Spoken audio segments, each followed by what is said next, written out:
சிவகாமியின் சபதம் பாகம் 1 பகுதி 31 வைஜெயந்தி. வழித்துணையாக கிடைத்த இந்த வீரன் எந்த மயூரசம்மனை பற்றி கூறி வந்தானோ அந்த மயூரசம்மனை குறித்து ஏற்கனவே புத்த பிசு கூறியிருந்தது பரஞ்சோதியின் ஞாபகத்தில் இருந்தது. ஆனால் அவர் கூறிய வரலாறு இவ்வளவு ரசமாக இல்லை. அந்த வரலாற்றை அவர் கூறியதன் நோக்கமும் பரஞ்சோதிக்கு பிடிக்கவில்லை. மயூரசம்மனை போல் ஒருவேளை நீயும் ஆனாலும் ஆகலாம் என்று புத்த பிசு கூறியது பரஞ்சோதியினுடைய உள்ளத்தில் அருவருப்பை தான் உண்டு பண்ணிற்று. ஏன் மயூரசம்மன் பேரிலேயே அவனுக்கு அருவருப்பு உண்டாக அது காரணமாக இருந்தது. ஆனால் இப்போது மயூரசம்மன் செய்த வீர போரையும் உடம்பில் 36 காயங்களுடன் அவன் பல்லவ மன்னனின் முன்பு கொண்டு வந்து நிறுத்தப்பட்டதையும் அறிந்ததும் அவன் மீது பரஞ்சோதியின் மரியாதை பன்மடங்கு வளர்ந்தது. அப்பேற்பட்ட வீரன் பல்லவ மன்னனுக்கு சரணாகதி அடைய மறுத்துதான் இருப்பான். அரசனுக்கு எதிராக கலகம் செய்பவர்களை பூமியில் புதைத்து யானையின் காலால் இடறச் செய்வதுதானே வழக்கம். பல்லவ ராஜாவும் அப்படி செய்துவிட்டாராகும் என்று பரஞ்சோதி மனக்கசப்புடன் கூறினான். இல்லை தம்பி, இல்லை. சாதாரணமாய் அங்கவங்க, கலிங்க, காஷ்மீர, காம்போஜ தேசங்களில் ராஜாக்களாய் இருந்தால் அப்படித்தான் செய்திருப்பார்கள். ஆனால் காஞ்சி பல்லவ மன்னர்களில் காரியங்களில் ஒரு தனி போக்காக இருக்கும். பல்லவ மன்னர் என்ன செய்தார்? மயூரசம்மனை மன்னித்ததோடு அவருடைய வீரத்தை மெச்சி அவன் ஸ்தாபித்த ராஜ்யத்தை அவனுக்கே திரும்பி கொடுத்து விட்டார். அவரே நேரில் சென்று மயூரசம்மனுக்கு முடிசூட்டி விட்டு வந்தார். அப்படியா என்று பரஞ்சோதி தன் உண்மையான வியப்பை தெரிவித்துவிட்டு அதை குறித்து மயூரசம்மன் நன்றி பாராட்டினானா என்று கேட்டான். மயூரசம்மன் மட்டுமில்லை, அவன் ஸ்தாபித்த கதம்ப வம்சத்தில் பிறந்தவர்கள் எல்லோரும் சென்ற 200 வருஷத்திற்கு மேலாக பல்லவர்களுக்கு கப்பம் செலுத்தி கொண்டு நன்றியுடன் இருந்து வந்தார்கள்.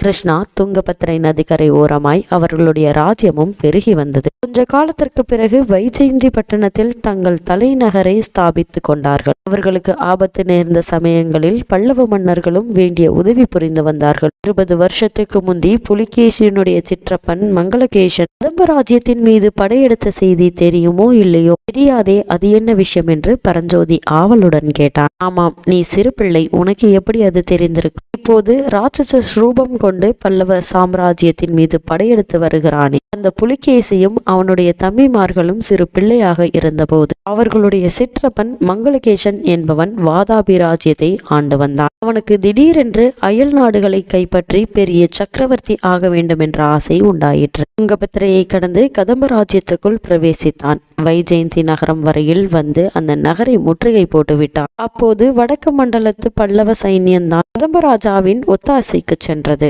வைஜெயந்தி பட்டணத்துக்கு அண்மையில் பெரிய யுத்தம் நடந்தது. யுத்தத்தின் முடிவு என்ன ஆயிற்று கேட்பானேன்? வீர பல்லவ சைன்யம்தான் ஜெயித்தது.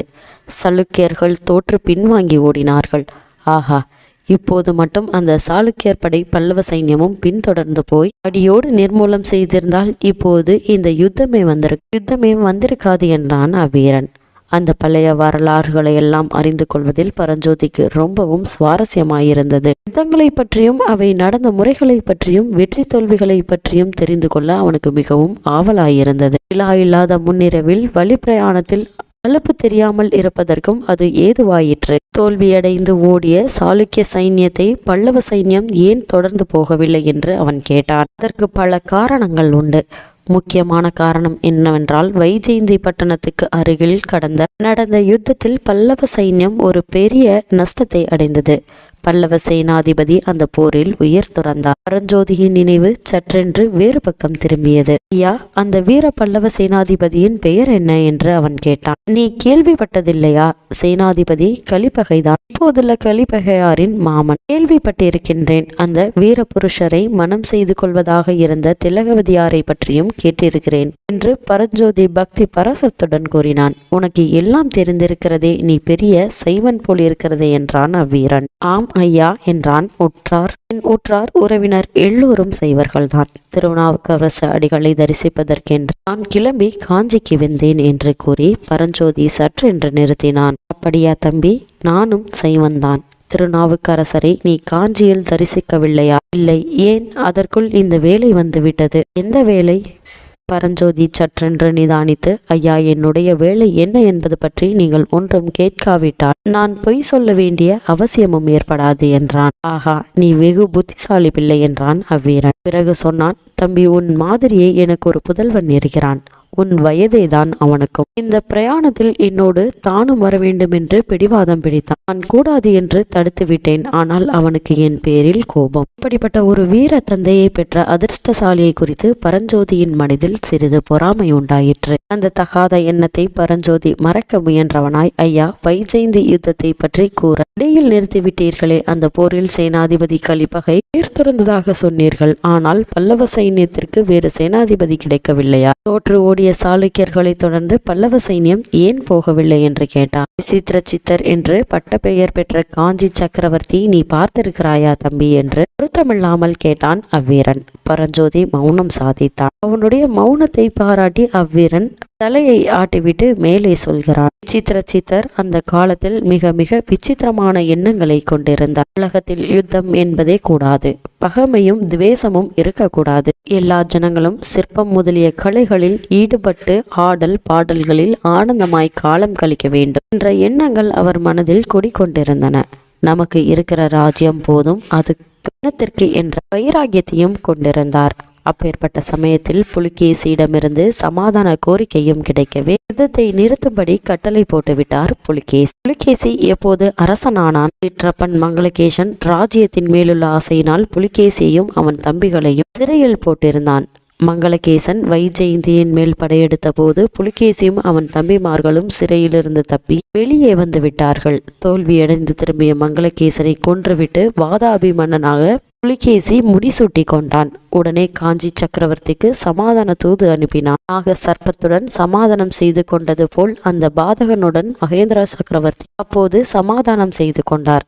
அதனுடைய விபரீத பலனை இப்போது அனுபவிக்கிறார். என்ன விபரீத பலன்? விபரீத பலன் என்னவா? புலிகேசியின் சைன்யங்கள் இந்த யுத்தத்தில் வைஜெயந்தியை கைப்பற்றி கொண்டு மேலேறி வருகின்றன என்று உனக்கு தெரியாதா? இன்னொரு பயங்கரமான செய்தி கேள்விப்படுகிறேன். வைஜெயந்தி பட்டணத்தை கைப்பற்றிய உடனே புலிகேசி அந்த நகரில் இருந்த செல்வங்களை எல்லாம் கொள்ளையடித்து நகரையே கொளுத்தும்படியாக கட்டளையிட்டான் என்று தெரிகிறது. இதையெல்லாம் நம்பவே முடியவில்லை. ஒருவேளை உண்மையாயிருந்தால் காஞ்சி மகேந்திரவர்மனுக்கும் இதுவும் வேண்டும் இன்னமும் வேண்டும் என்றுதான் சொல்லுவேன். உலகத்தில் ராஜாக்களுக்கும் சக்கரவர்த்திகளுக்கும் போரிலே புலி என்றும் சண்டையிலே சிங்கம் என்றும் பட்டப்பெயர் வாங்குவார்கள். காஞ்சி சக்கரவர்த்தி சித்திரக்கார புலி என்று பட்டம் பெற்றிருக்கிறார் அல்லவா? அவருக்கு இதெல்லாம் வேண்டியதுதானே? பரஞ்சோதி மீண்டும் மௌனத்தில் ஆழ்ந்தான். வைஜெயந்தி பட்டணம் எரிக்கப்பட்ட செய்தி அவன் மனதை கலக்கியிருந்தது. சற்று பொறுத்து அவ்வீரன், தம்பி, எங்கே போகிறாய்? என்ன காரியமாக போகிறாய் என்று உன்னை நான் கேட்கவில்லை.